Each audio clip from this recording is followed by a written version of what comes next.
For 20 years, Dean Martin secretly visited the same grave every Sunday. When groundskeepers finally revealed whose grave it was, the truth broke hearts around the world. It was a chilly Sunday morning in December 2003, 6 years after Dean Martin's death, when Margaret Henderson, the head groundskeeper at St. Mary's Cemetery in Riverside, California, finally decided to break her silence about the most mysterious visitor she had ever encountered during her 30-year career. Every Sunday, without fail, from 1962 until 1982, a man in dark sunglasses and a simple black coat would arrive at exactly 10:30 a.m. in an unremarkable sedan. He would park by the maintenance building, walk purposefully to Section 7, Row 12, and spend exactly 1 hour at a small, modest grave marked only with the initials SR and the dates 1951 to 1962. For the first few years, Margaret and her colleagues assumed he was just another grieving family member paying respects to a loved one. But as the years passed,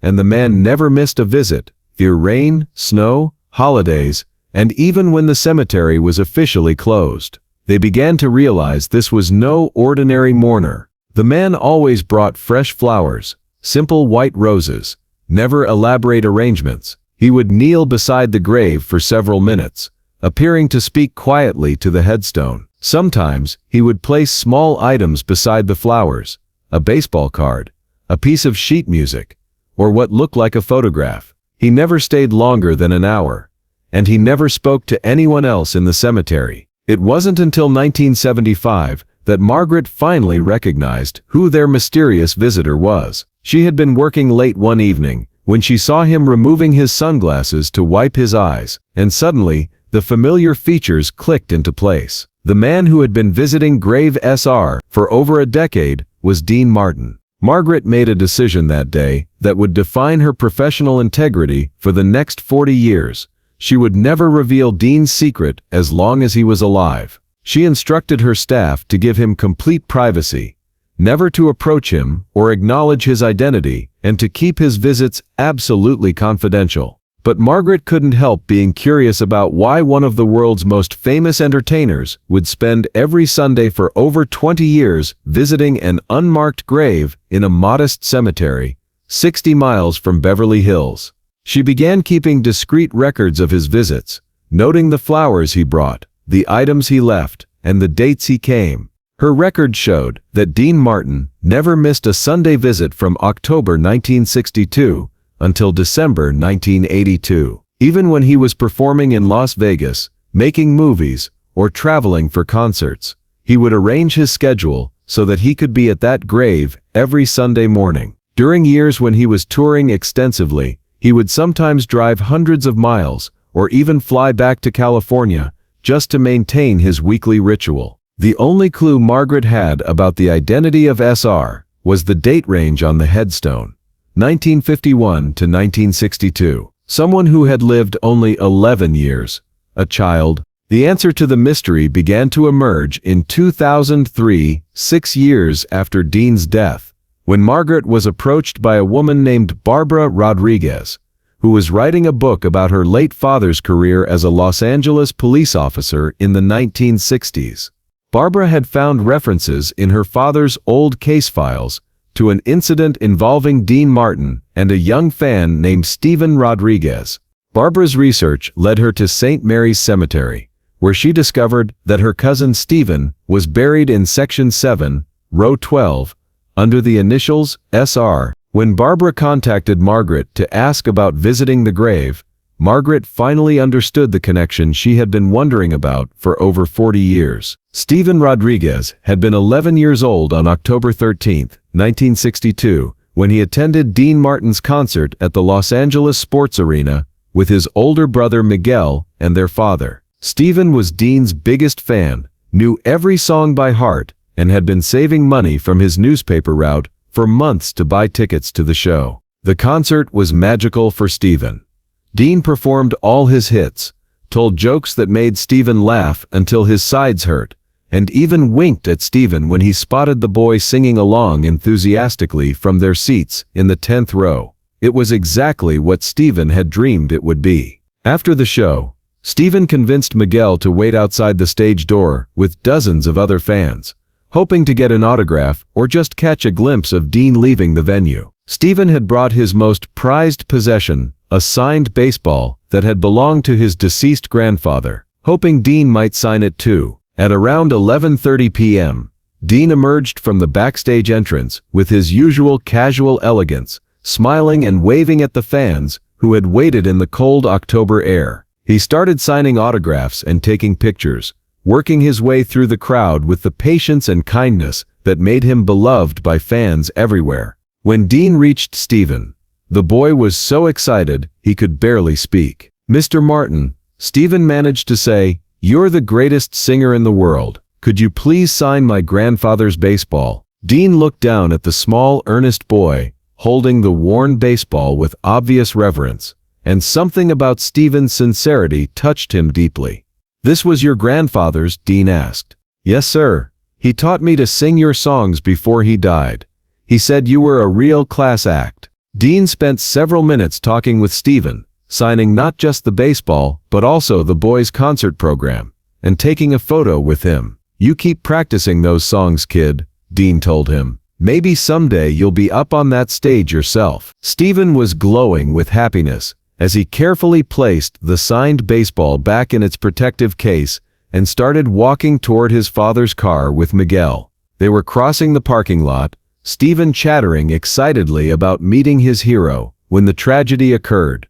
A drunk driver, speeding through the arena parking lot, ran a red light and struck Stephen Rodriguez at 11:47 p.m. The impact killed the 11-year-old boy instantly. Dean Martin was still signing autographs when he heard the screech of brakes, the sickening sound of impact, and the screams that followed. He rushed toward the accident scene along with dozens of other people, but there was nothing anyone could do. Stephen Rodriguez, who had been the happiest boy in Los Angeles just minutes earlier, was gone. The drunk driver who killed Stephen was arrested at the scene, but that provided no comfort to Stephen's devastated family or to the hundreds of witnesses who had seen the bright, joyful boy lose his life just moments after meeting his idol.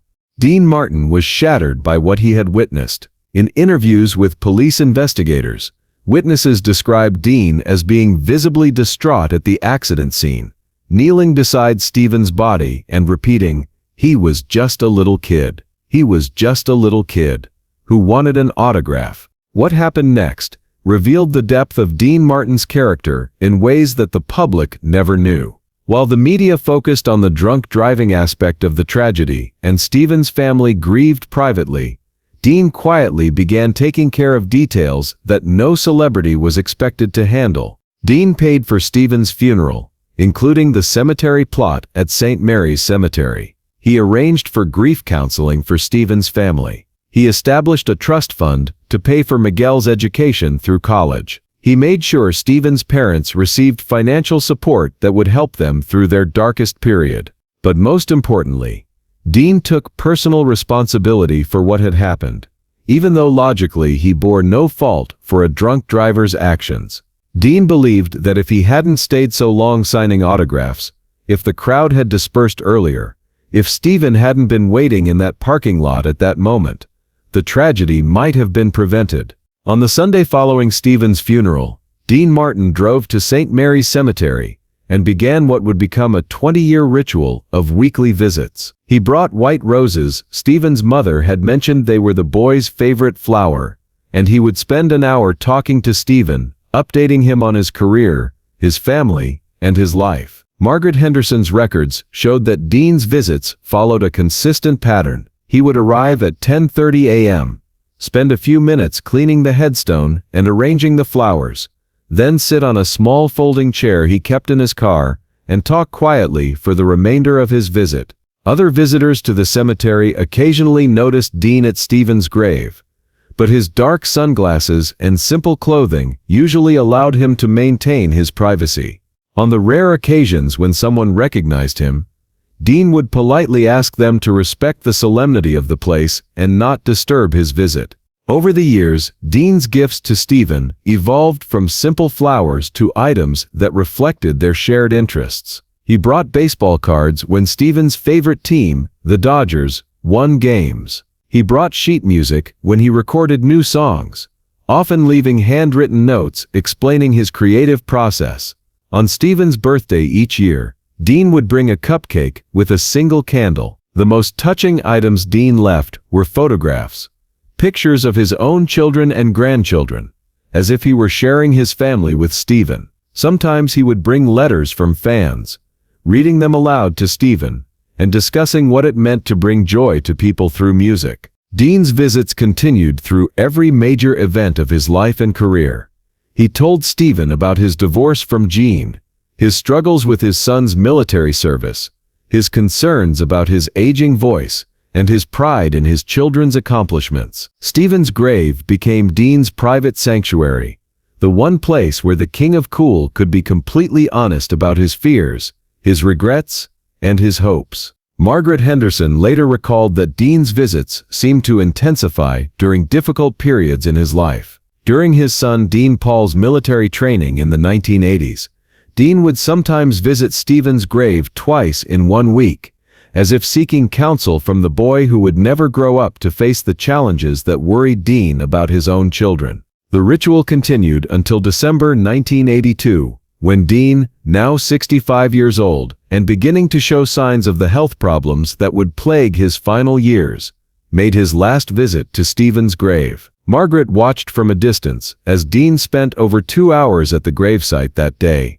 far longer than his usual visits. She later found a manila envelope tucked behind Stephen's headstone, addressed to Stephen's family. Inside were copies of every photograph Dean had taken with Stephen that night in 1962, along with a handwritten letter that read in part, "Stephen gave me more in 5 minutes than I gave him in 20 years of visits. He reminded me why I became an entertainer, to make people happy, even if it's just for a moment. I'll never forget his smile or his pure joy that night. I hope I'll see him again someday." When Barbara Rodriguez contacted Margaret Henderson in 2003, and the full story finally came to light, it revealed a side of Dean Martin that the public had never seen. The cool, laid-back entertainer, who seemed to glide effortlessly through life, had carried the weight of 11-year-old boy's death for 20 years, visiting his grave every Sunday not out of obligation or publicity, but out of genuine grief and love. Stephen's family, when they learned about Dean's decades of visits, were moved beyond words. "We never knew," Stephen's brother Miguel told reporters in 2003. "We thought Dean had forgotten about Stephen after the funeral. To learn that he spent 20 years talking to my brother, bringing him flowers, sharing his life with him, it's the most beautiful thing I've ever heard about any celebrity." The story of Dean Martin's secret grave visits became a testament to the depth of his humanity. It showed that behind the sophisticated persona and effortless charm was a man who understood that fame came with responsibilities, that actions have consequences, and that some losses are so profound they deserve a lifetime of remembrance. Margaret Henderson, now retired, still visits Stephen Rodriguez's grave occasionally. She often finds fresh flowers there, not from Dean, who died in 1995, but from fans who learned about his 20-year ritual and wanted to honor both Stephen's memory and Dean's extraordinary dedication to a boy who died too young. The headstone that once bore only the initials SR now includes Stephen's full name and a simple inscription, "Beloved by family, remembered by a friend." It was Dean Martin's final gift to Stephen Rodriguez, ensuring that the boy who died just moments after meeting his hero would be remembered not just as a tragedy, but as someone who was loved. Today, Stephen Rodriguez's grave serves as a reminder that true character is often revealed not in public gestures, but in private acts of remembrance and love. Dean Martin's 20-year commitment to visiting Stephen every Sunday showed the world that behind the King of Cool's smooth exterior was a man with an enormous heart, capable of carrying another person's loss as if it were his own. If this story of hidden grief and lasting love moved you, make sure to hit that like button and subscribe for more incredible tales of humanity behind fame. Have you ever maintained a private ritual to honor someone you've lost? Share your story in the comments below, And remember to ring that notification bell for more amazing stories of the compassion that defines our humanity.